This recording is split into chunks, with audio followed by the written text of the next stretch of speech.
Hai, welcome to my channel. Terima kasih sudah kembali lagi ke sini.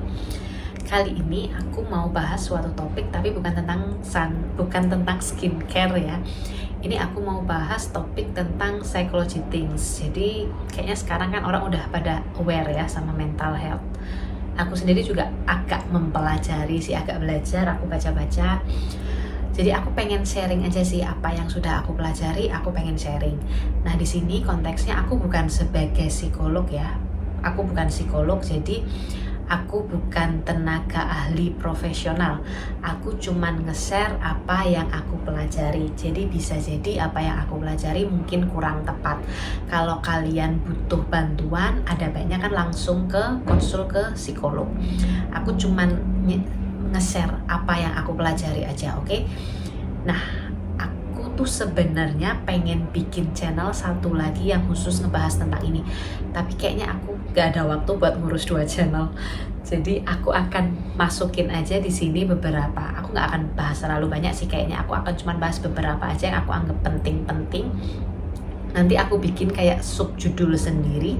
Nama subjudulnya healing, bukan traveling. Jadi itu khusus yang tentang mental health ya. Nanti kalau yang tentang skincare aku akan tetap pakai judul skincare seperti biasa lah, langsung produk-produknya untuk bedain aja. Jadi kalau kalian cuma tertarik sama yang tentang skincare, kalian nonton aja yang tentang skincare-nya. Kalau kalian tertarik yang tentang mental health, kalian bisa tonton yang tentang mental health. Kalau kalian tertarik dua-duanya, silahkan nonton dua-duanya. Nah, ada beberapa hal yang mau aku bahas, tapi yang pertama kali mau aku bahas dari subjudulnya dulu. Kenapa aku kasih subjudul healing bukan traveling? Karena banyak kan anak-anak sekarang yang bilang mau healingnya kemana? Healingnya jalan-jalan traveling. Menurutku healing gak semudah itu. Healing gak segampang jalan-jalan traveling. Healing itu proses yang lumayan panjang dan gak se-happy kayak kita waktu traveling. Topik yang mau aku bahas salah satunya sekarang ini yang pertama. Untuk video yang pertama ini aku mau bahas tentang trauma bond. Gini, aku gak akan jelasin pengertiannya itu apa ya, silahkan kalian googling sendiri. Aku akan kasih contoh di kejadian-kejadian nyata. Misalnya gini, kalian punya teman, kalian cewek ya di sini. Kalian cewek punya teman cewek. Nah, teman cewek kalian ini punya pasangan. Let's say entah pasangan, entah pacar, entah suami. Entah pacarnya atau suaminya itu tadi dia KDRT lah, kasar, entah suka main tangan, entah omongannya kasar, entah abusive secara emosional, abusive secara verbal, ataupun abusive secara fisik. Tapi temen cewek kalian ini nerima aja, oke aja diperlakukan seperti itu. Banyak kan sekarang kasus kayak gitu, artis aja deh, kita sering kan dengar berita itu lagi. Dan biasanya orang-orang sekitarnya cuman komentar bucin. Apa iya sih karena bucin?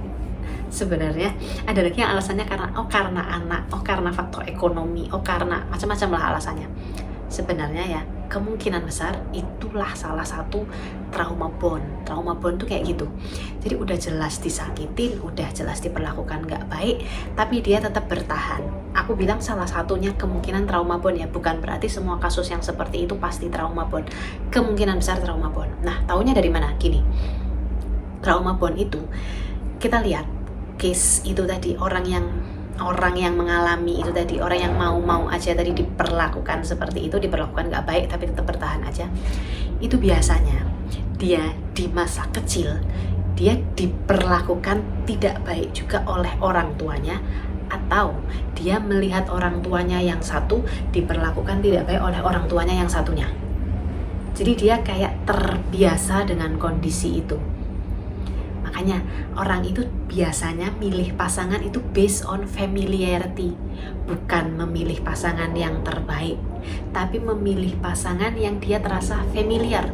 Nah, kalau familiarnya dia di lingkungan dia waktu dia kecil itu buruk, ya dia punya kecenderungan pilih pasangan yang buruk. Walaupun KDRT itu tadi tetap diterima, karena waktu dia kecil mungkin orang tuanya abusive sama dia. Mungkin orang tuanya main tangan sama dia, mungkin orang tuanya neglected sama dia. Neglected itu kayak dicuekin, kayak nggak ada secara emosional. Jadi let's say orang tuanya masih hidup, masih ada, tapi anak itu secara emosional dia diabaikan. Jadi waktu anak itu mungkin pengen cerita sama orang tuanya, pengen ngomong sama orang tuanya nggak ada waktu.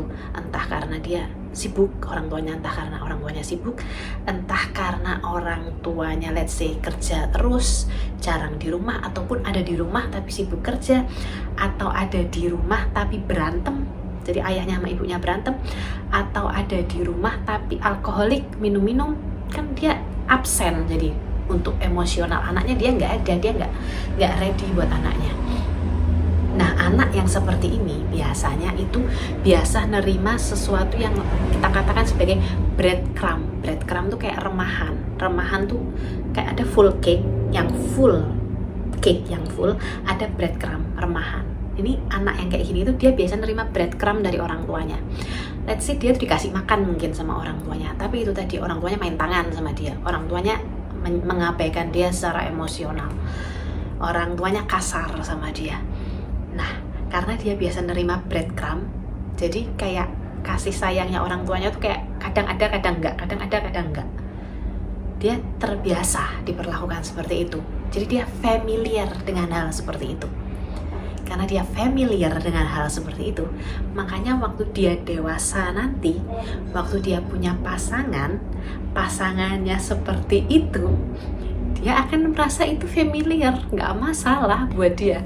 Makanya waktu teman-temannya ngatain dia, kamu kok bucin, maunya diperlakukan kayak gitu, mungkin dia cuma akan jawab, enggak kok, dia baik kok. Walaupun mungkin dia kadang marah, walaupun mungkin dia kadang temperamen, tapi pasti ada tapinya. Tapinya itu apa? Tapinya itu dia breadcrumb itu tadi. Jadi mungkin pasangannya walaupun KDRT, walaupun apa, mungkin ada 1, 2, 3 kebaikan kecil-kecil itu tadi, yang breadcrumb itu tadi, yang dikumpulkan sama ini orang, yang dianggap itu sebagai dia masih sayang kok sama aku. Padahal enggak. Kalau orang benar-benar sayang nggak akan ngasih breadcrumb, ngasihnya full cake. Makanya, tapi karena dia familiarity, dia waktu masih kecil itu tadi udah terbiasa, ya dia nerima aja diperlakukan seperti itu.